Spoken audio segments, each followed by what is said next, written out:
Your dog isn't just itchy. The skin barrier is literally craving the right nutrients. I hear a lot of questions about what's a good food to feed an itchy dog. But does feeding a good food or a food that's formulated for sensitive skin mean that your dog is getting the nutritional building blocks that he needs to build healthier and more resilient skin? Probably not. This is a framework that I use for looking at skin wellness in dogs. And today I'm going to deep dive into inside out nutrition so that you can stop trying to find the answer in yet another food swap. You can start understanding the nutrition that your dog actually needs the most. And then you can sustain providing those nutritional building blocks that your dog needs to build healthier and more resilient skin. So you might be asking yourself right now, well, what nutritional building blocks does my dog actually need to build healthier, more resilient skin? And that's a great question.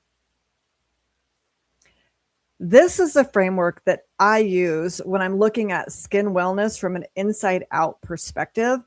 No need to get out your magnifying glass. I'm going to blow up each section by section as we go along. Protein is the first place I look when I'm trying to understand a dog's nutritional story. Stop thinking about protein in terms of chicken is bad, beef is bad, salmon is better. When your dog is chronically itchy, a good rule of thumb is to generally avoid the most common protein allergies in dogs, such as beef, chicken, but also things like lamb, salmon, and whitefish will show up as top allergies for some dogs. You'll also want to avoid things like meals, which are highly processed and lower in nutritional value. And then you'll want to avoid plant protein fillers such as soy protein, corn protein, pea protein that aren't really biologically appropriate for dogs in the first place. Start choosing your proteins strategically. You'll want to choose named animal proteins that are high quality, highly digestible, and collagen risk. You'll also want to choose biologically appropriate animal proteins, preferably novel, meaning that your dog has never really had it before. And single source is always best so that if a problem does crop up, you always know what protein they might be responding to. And then always rotating your proteins on a fairly regular basis is a good common practice. And why is that? Well, because if a dog is being fed the same protein over a long period of time, they can actually develop an intolerance to that protein just by virtue of it being fed over that long duration of time. And if you're already doing all of this and your dog is still itching, that's a clue that we need to look beyond protein. So next, let's discuss carbohydrates.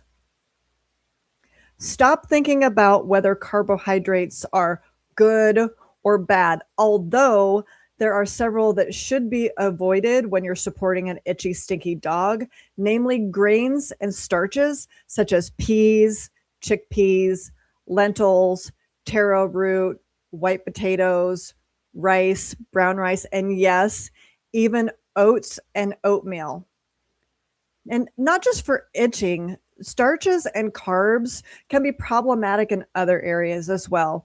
Things like dental health, weight management, and diabetes. Start thinking about the role that carbohydrates need to play in your dog's overall nutrition.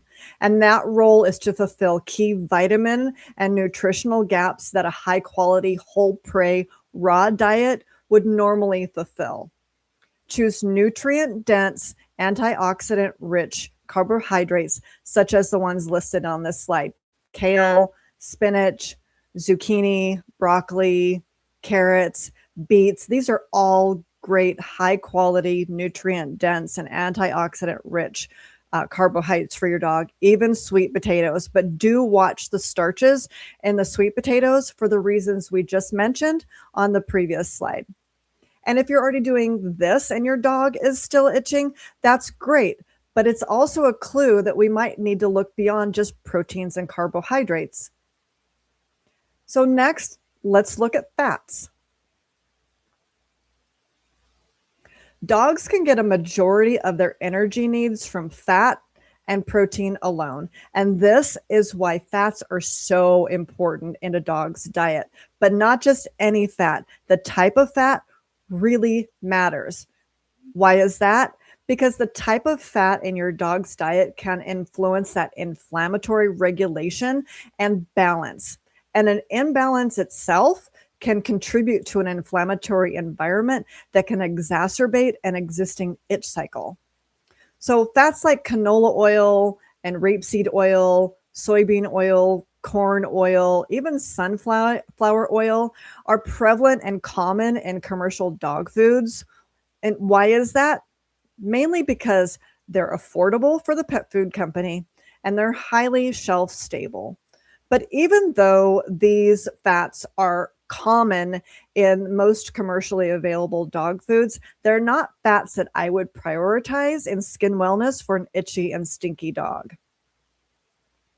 The fats I would prioritize for skin wellness in an itchy and stinky dog are named animal fats. Marine sourced omega-3 fats containing DHA and EPA. And these are essential fats to get from the diet because your dog can convert other fat sources very poorly to those usable forms of DHA and EPA that help build stronger, healthier, and more resilient skin. They convert those other sources to those usable forms very, very poorly. And when I'm thinking about skin wellness, I'm also looking to maintain a lower omega-6 to omega-3 ratio. Great sources of omega-3 fats are things like salmon oil, pollock oil, and krill oil.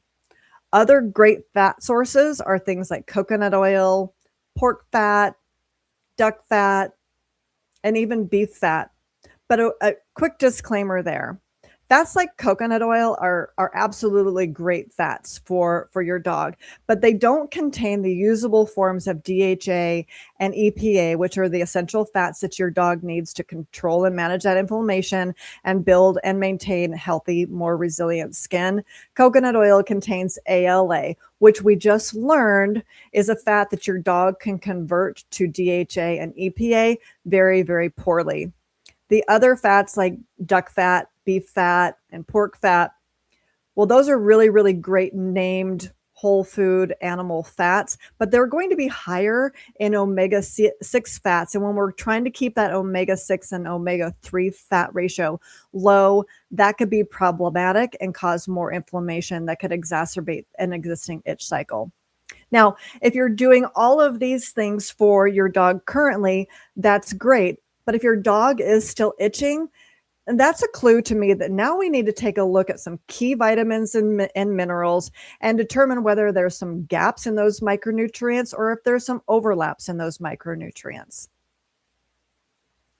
So finally, let's look at those micronutrients. This is the stuff we never see when we're standing in the food aisle of a pet food store and looking at the front or the back of the bag. This is exactly why I don't want you to think that choosing a good food is the same thing as understanding good nutrition for your dog. All of these vitamins and minerals are absolutely essential as part of a complete and balanced diet in general for dogs, but especially important when you're trying to support and help your itchy dog build healthier, more resilient skin. And great gut support in the form of probiotics and digestive enzymes are especially equally important to make sure that your dog is able to absorb all of those great nutritional elements that you're providing him. And there's one more thing that underpins this entire picture, and that's hydration.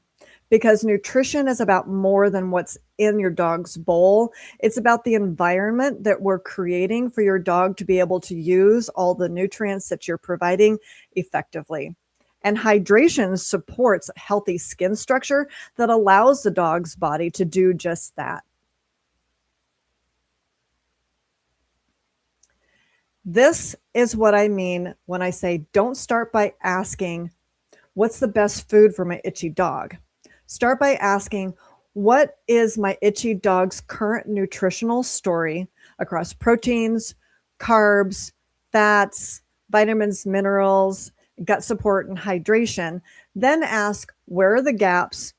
Where are the overlaps? And what does my dog need the most? Here's the part I don't want you to miss. Sometimes you can go through the entire exercise of evaluating your dog's nutrition from an inside out lens and realize, well, the nutritional foundation is actually pretty good. The protein strategy is on point. The fat profile looks great. The nutritional building blocks are really, really there. But if your dog is still itchy, don't start over. If your nutritional foundation is great, if it's strong, sustain it.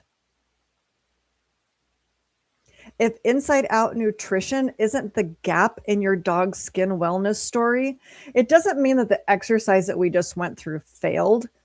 It's a clue that we need to explore other areas of your dog's skin wellness story. Things such as inside out skincare, things like targeted functional support, and really collect the clues around those pillars, connect the dots, and begin to understand what your dog needs most within those areas as well. On the topic of outside in skincare, that's exactly the pillar that we're going to be diving into during next week's Clarity conversation. Your itchy dog's bath is about more than just getting clean. And during that webinar, we're going to explore why outside in skincare really matters and how a thoughtful bathing strategy supports building healthier, more resilient skin at the surface. I hope you'll join me. Just hit subscribe to get notified when we go live. Thanks so much for joining.